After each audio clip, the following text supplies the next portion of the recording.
नमस्कार, मैं Surendra Pawar Adarsh coaching classes Jaitaran YouTube channel में आप सभी का हार्दिक अभिनंदन, स्वागत।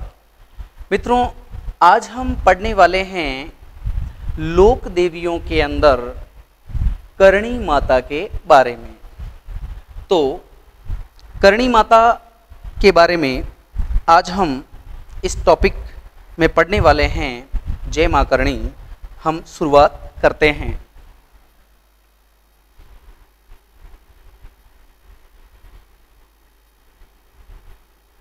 करणी माता।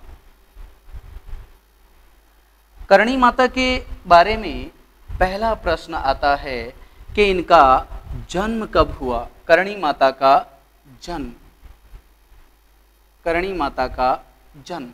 देखिए, करणी माता का जो जन्म हुआ है वो हुआ है आसोज सुदी सातम को। आसोज सुदी सातम को या आसोज शुक्ल पक्ष की सातम को इनका जन्म माना जाता है और सन रहा है विक्रम संवत 1444। करणी माता के जन्म का सन जो है 1444 रहा है। अब प्रश्न आता है कि जन्म हुआ कहाँ, जन्म का स्थान क्या है। करणी माता के जन्म का स्थान है सुआप गांव। सुआप गांव जो जोधपुर में पड़ता है, ध्यान रखिएगा, सुआप गांव जोधपुर, यहाँ करणी माता का जन्म हुआ है। ध्यान रखिए, करणी माता का जन्म हुआ है। अब हम बात करते हैं इनके पिता का क्या नाम है। करणी माता के पिता का क्या नाम है, तो ध्यान रखिए, इनके पिता का नाम है मेहाजी।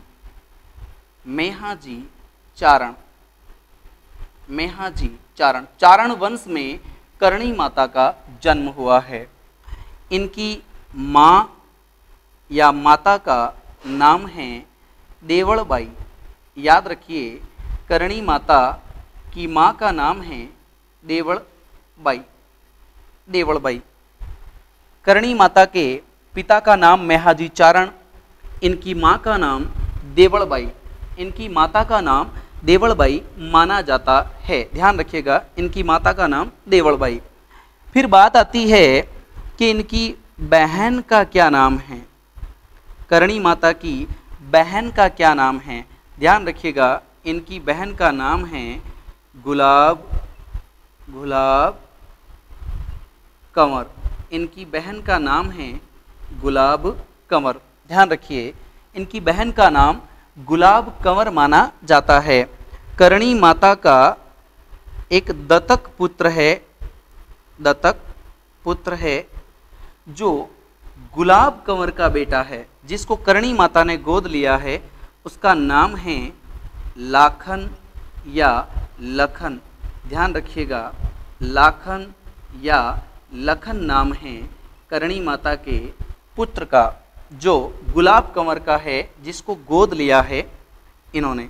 अब हम बात करते हैं कि करणी माता, ये सारी बातें एक बार आप टैली कर लीजिए, इसका स्क्रीनशॉट ले लीजिएगा, उसके बाद हम आगे चलते हैं। आप देखिए, करणी माता का जन्म हुआ है आसोज सुदी सातम को विक्रम संवत 1444 के अंदर। स्थान है सुआप गांव जोधपुर। पिता का नाम मेहाजी चारण, माँ का नाम देवलबाई, बहन का नाम गुलाब कंवर, और गुलाब कंवर का जो पुत्र है वो माँ करणी ने गोद लिया है, उसका नाम है लाखन या लखन। अब आप देखिए, आगे हम बात करते हैं करणी माता के बारे में। करणी माता, जिनके बारे में कहा जाता है कि करणी माता का विवाह, करणी माता का जो विवाह है वो, करणी माता का जो विवाह है उसके बारे में कहा जाता है कि साठी का गांव, साठी का गांव, साठी का गांव के देपाजी बिट्ठू के साथ हुआ है। देपाजी बिट्ठू के साथ हुआ है, ध्यान रखिएगा, देपाजी बिट्ठू के साथ इनका विवाह हुआ है। ऐसा कहा जाता है कि करणी माता का विवाह देपाजी बिट्ठू के साथ हुआ, लेकिन करणी माता अपने उत्तम स्वभाव के कारण, भोग विलास की दुनिया से दूर रहने के कारण उन्होंने अपने पति को समझाया और अपनी बहन गुलाब कुंवरी से विवाह करने के लिए तैयार कर लिया। याद रखिएगा, करणी माता के कहने पर ही गुलाब कंवर ने अपनी बहन के पति देपाजी बिट्ठू से विवाह किया है। ध्यान रखिएगा, देपाजी बिट्ठू का ब्याह करवाया है। ध्यान रखिएगा, करणी माता ने अपनी बहन जिसका नाम है गुलाब कंवर के साथ करवाया। ध्यान रखिएगा, देपाजी बिट्ठू और गुलाब कंवर की जो संतान है उसका नाम है लाखन। और इस लाखन के बारे में कहा जाता है कि करणी माता ने इस लाखन को गोद लिया है, लाखन को गोद लिया है। ध्यान रखिएगा, लाखन को गोद लिया है ना। आगे हम बात करते हैं करणी माता के बारे में। करणी माता, इनके बारे में कहा जाता है कि करणी माता का मूल नाम या करणी माता का बचपन का नाम, बचपन का नाम या मूल नाम रिद्धिबाई था। ध्यान रखिएगा, रिद्धिबाई था, रिद्धिबाई इनका मूल नाम माना जाता है। करणीबाई का मूल नाम रिद्धिबाई माना जाता है।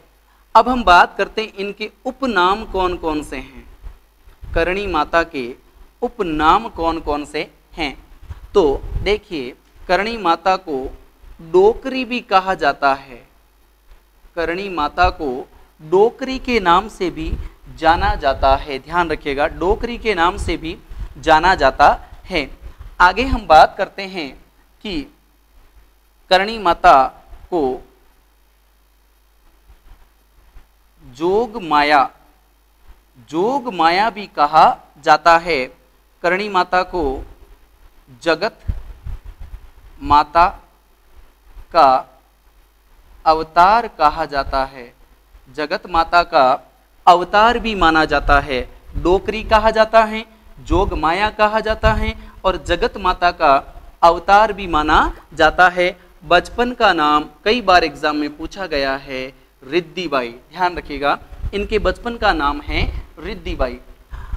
ऐसा कहा जाता है कि करणी माता की बुआ, जब करणी माता का जन्म हुआ तो इनकी बुआ के मन में आया कि मेरे भाई के पहले से ही 5 लड़कियां हैं, एक और लड़की हो गई। बड़े तिरस्कृत रूप से उन्होंने इनके माथे पर हाथ फेरा, लेकिन इस चमत्कारी देवी के सिर पर हाथ फेरने के कारण करणी माता के बुआ की हाथ की जो अंगुलियां जुड़ी हुई थी वो ठीक हो गई।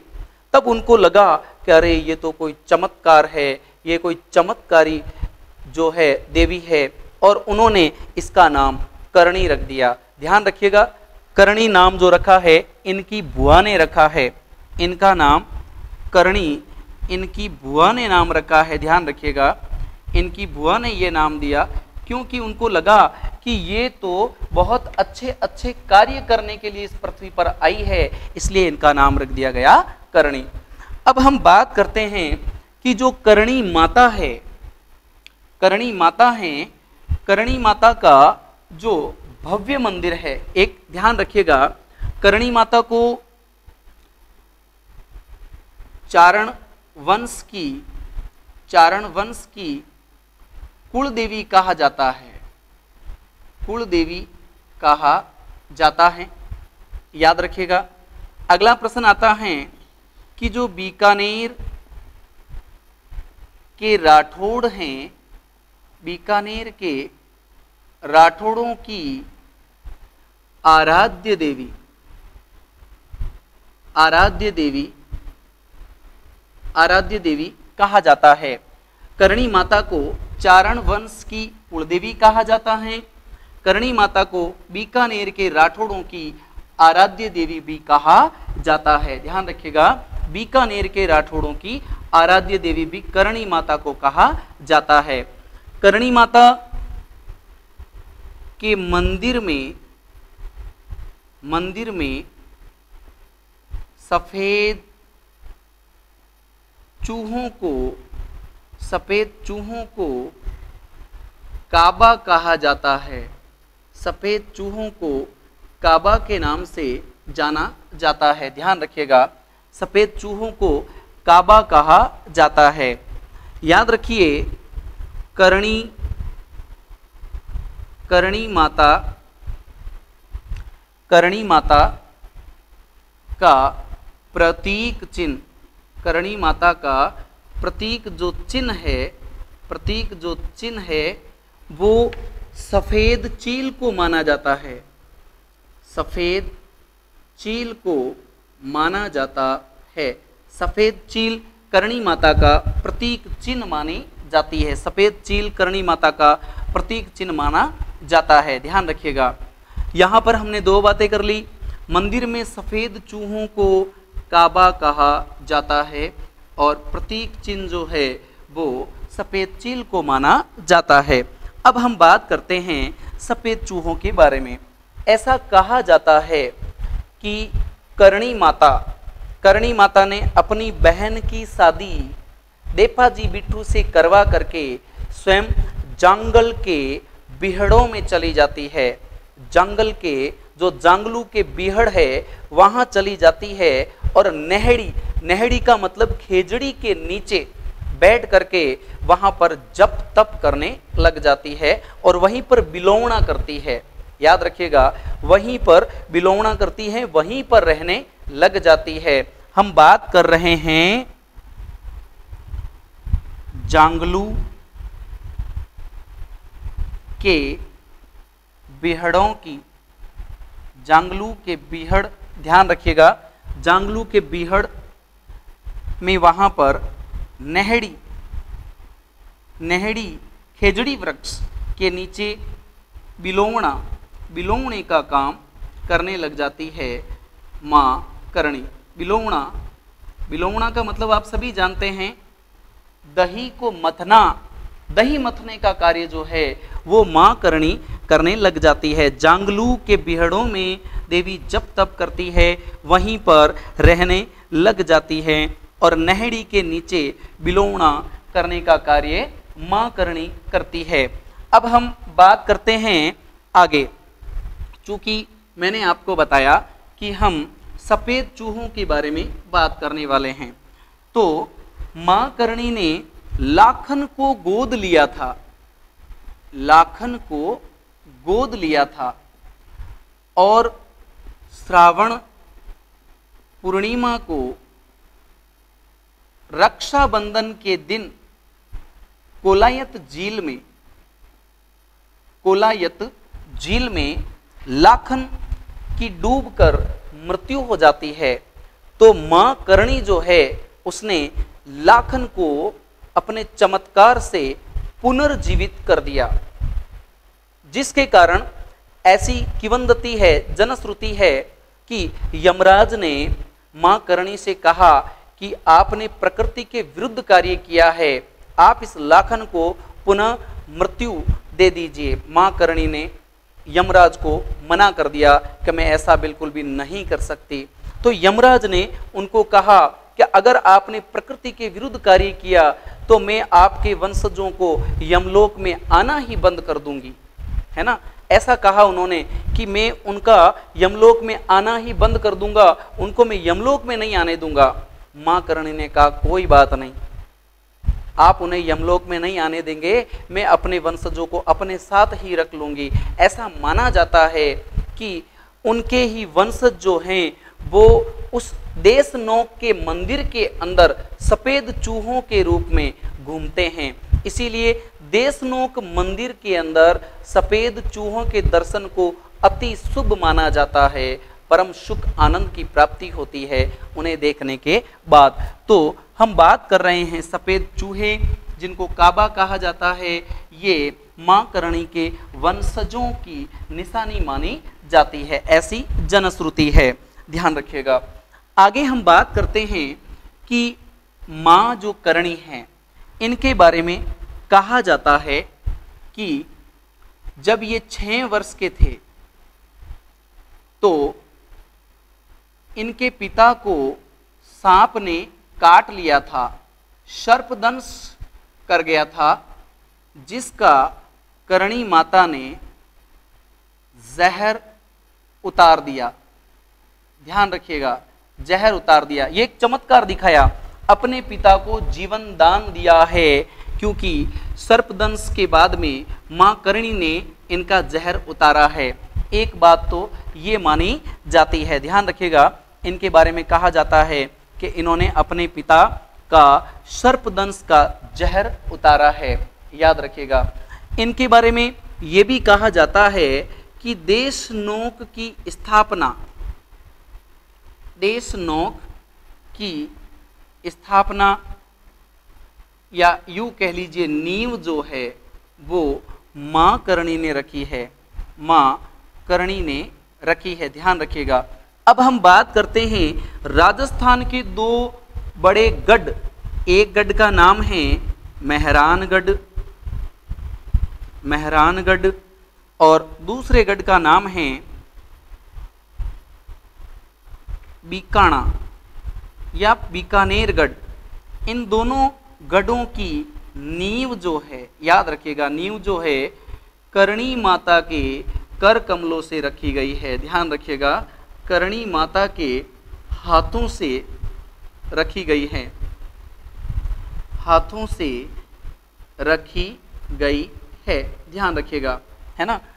मेहरानगढ़, मेहरानगढ़ पड़ता है जोधपुर के अंदर, जोधपुर में, और बीकानागढ़ पड़ता है बीकानेर के अंदर, बीकानेर के अंदर, याद रखिएगा। इन दोनों गढ़ों की जो नींव है वो, याद रखिएगा, दोनों गढ़ों की जो नींव है वो मां करणी के हाथों से रखी गई है, मां करणी के हाथों से रखी गई है। आगे हम बात करते हैं करणी माता के बारे में। करणी माता ने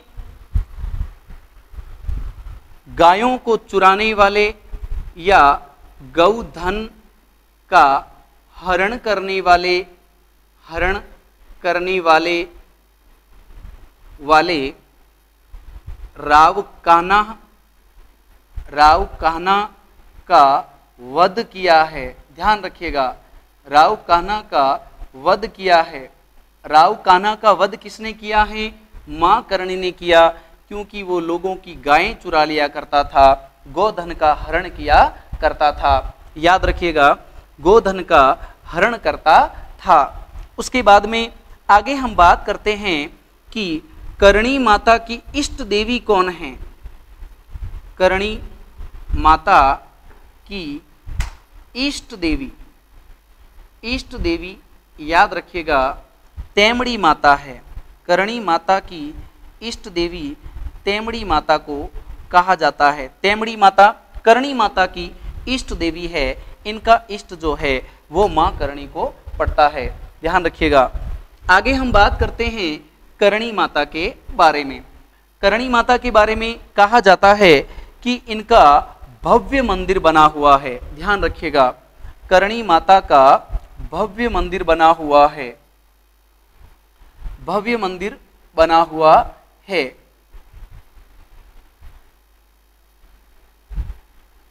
करणी माता का भव्य मंदिर बना हुआ है। अब ऐसा कहा जाता है कि ये जो भव्य मंदिर है, इस पहले तो हम बात कर लेते हैं कि ये मंदिर है कहाँ पर। तो ये मंदिर बना हुआ है देशनोक बीकानेर में। याद रखिएगा, देशनोक बीकानेर में ये मंदिर बना हुआ है। देशनोक बीकानेर के अंदर ये मंदिर बना हुआ है, देशनोक बीकानेर में।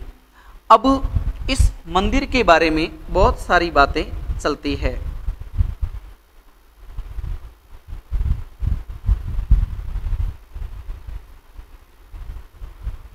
ये मंदिर का मुख्य द्वार है, ध्यान रखिएगा, मंदिर का मुख्य द्वार है, मुख्य द्वार है। बहुत ही बढ़िया प्रश्न है। मंदिर का मुख्य द्वार, इसका नाम है सिंह द्वार, इसका नाम है सिंह द्वार। ध्यान रखिएगा, मुख्य द्वार को सिंह द्वार के नाम से जाना जाता है। अब प्रश्न आता है कि ये मुख्य द्वार बनवाया किसने है? तो बीकानेर के सेठ हैं चांदमल दड्डा, चांदमल दड्डा ने बनवाया है। ध्यान रखिए, इस मुख्य द्वार के निर्माता जो है, मुख्य द्वार निर्माता चांदमल दड्डा है। और इस मुख्य द्वार के अंदर यहाँ पर जो किवाड़ लगे हुए हैं, ये सोने के किवाड़ हैं, सोने के किवाड़ लगे हैं, सोने के किवाड़ लगे हैं। ध्यान रखिएगा, सोने के किवाड़। इन सोने के किवाड़ों का निर्माता कौन है? सोने के किवाड़ों का निर्माता ये हैं बख्तावर सिंह, बख्तावर सिंह जो अलवर के महाराजा है, बख्तावर सिंह जो अलवर के महाराजा है, अलवर के महाराजा है बख्तावर सिंह। इन्होंने सोने के किवाड़ जो है माता करणी के मंदिर पर लगवाए हैं। जो मुख्य प्रवेश द्वार हैं, दरवाजा बना हुआ बहुत बड़ा, ये मुख्य प्रवेश द्वार का नाम है सिंह द्वार और इसका निर्माता है चांदमल। और माता के मंदिर के जो सोने के किवाड़ है, सोने के किवाड़ों को बनवाया है बख्तावर सिंह ने। ध्यान रखिएगा, सोने के किवाड़ों को बनवाया है बख्तावर सिंह ने, बख्तावर सिंह ने सोने के किवाड़ों को बनवाया है। अब हम बात करते हैं कि ये जो मंदिर बना हुआ है, ये जो मंदिर बना हुआ है, इस मंदिर को 19वीं शताब्दी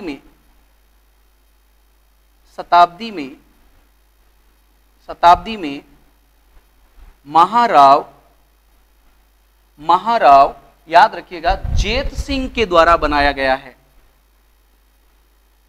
जेत सिंह के द्वारा।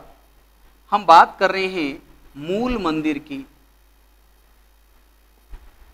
मूल मंदिर 19वीं शताब्दी में महाराव जेत सिंह के द्वारा बनवाया गया है। जेत सिंह के द्वारा बनवाया गया है, 19वीं शताब्दी में महाराव जेत सिंह के द्वारा बनवाया गया है।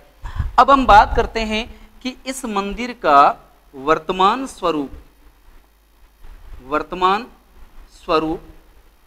स्वरूप किसने दिया? तो याद रखिएगा, महाराजा सूरत सिंह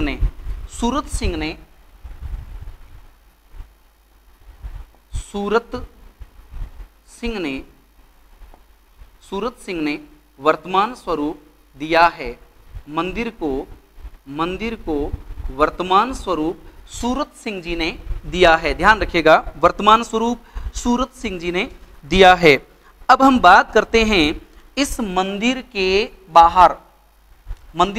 बाहर एक मंदिर और बना हुआ है।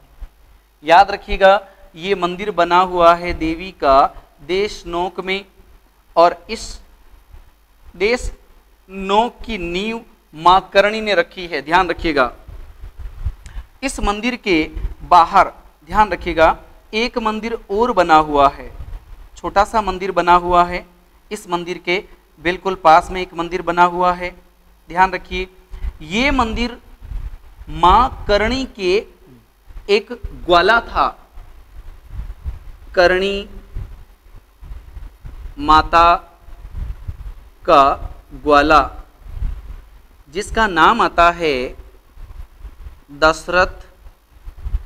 दशरथ मेघवाल। दशरथ मेघवाल, याद रखिएगा, दशरथ मेघवाल का ये मंदिर बना हुआ है। दशरथ मेघवाल का ये मंदिर बना हुआ है, ध्यान रखिएगा। देशनोक मंदिर के बाहर छोटा मंदिर बना हुआ है, जो करणी माता के ग्वाला, जो करणी माता की गायों को चराता था, दशरथ मेघवाल, उसका मंदिर बना हुआ है। और इस मंदिर के पास में, इस मंदिर के पास में दो बड़ी बड़ी कढ़ाइयाँ पड़ी हैं, दो बड़ी बड़ी कढ़ाइयाँ पड़ी है, ध्यान रखिएगा, जिसमें एक का नाम है सावन और दूसरी का नाम है भादो। याद रखिएगा, देशनोक मंदिर के बाहर दशरथ मेघवाल के मंदिर के जस्ट पास में सावन भादो कढ़ाइयाँ पड़ी है, ध्यान रखिएगा, कढ़ाइयाँ है ना, कढ़ाइयाँ पड़ी है, ध्यान रखिएगा। अच्छा प्रश्न आता है, कढ़ाइयाँ पड़ी हैं, करणी माता के ग्वाला दशरथ मेघवाल के मंदिर के जस्ट बाहर सावन भादो कढ़ाइयाँ पड़ी हैं। ये हम बात कर रहे हैं देशनोक मंदिर के बारे में, जो मंदिर माँ करणी का बना हुआ है, ध्यान रखिएगा। आगे हम बात करते हैं करणी माता के बारे में। याद रखिएगा, इन्हीं मंदिर के अंदर जो, इन्हीं मंदिर के अंदर जो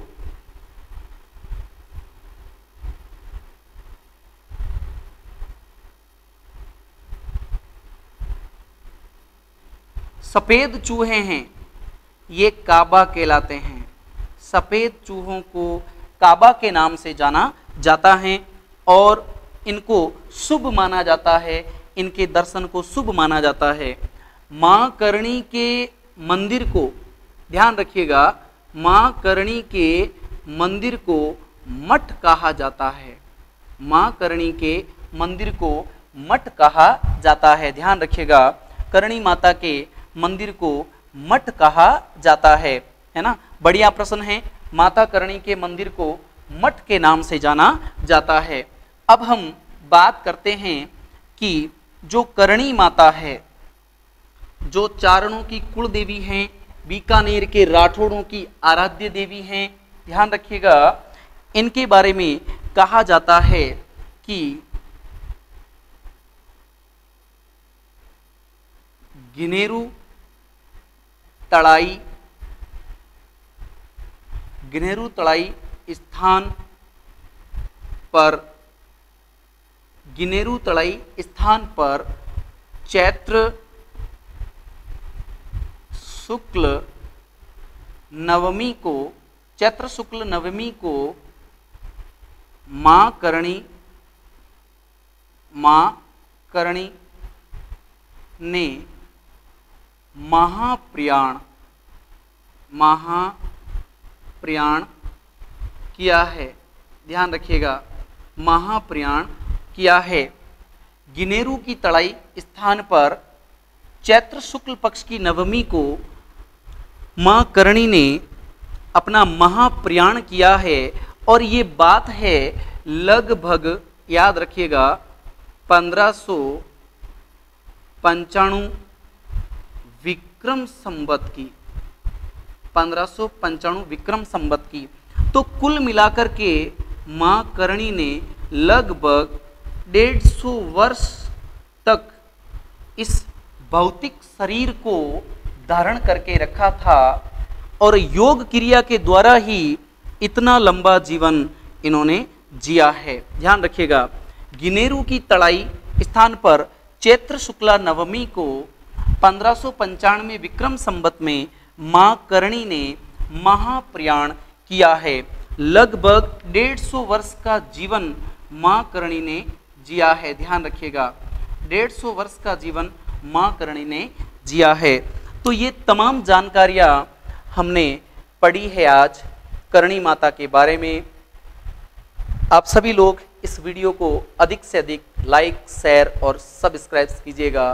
बहुत बहुत धन्यवाद। नमस्कार।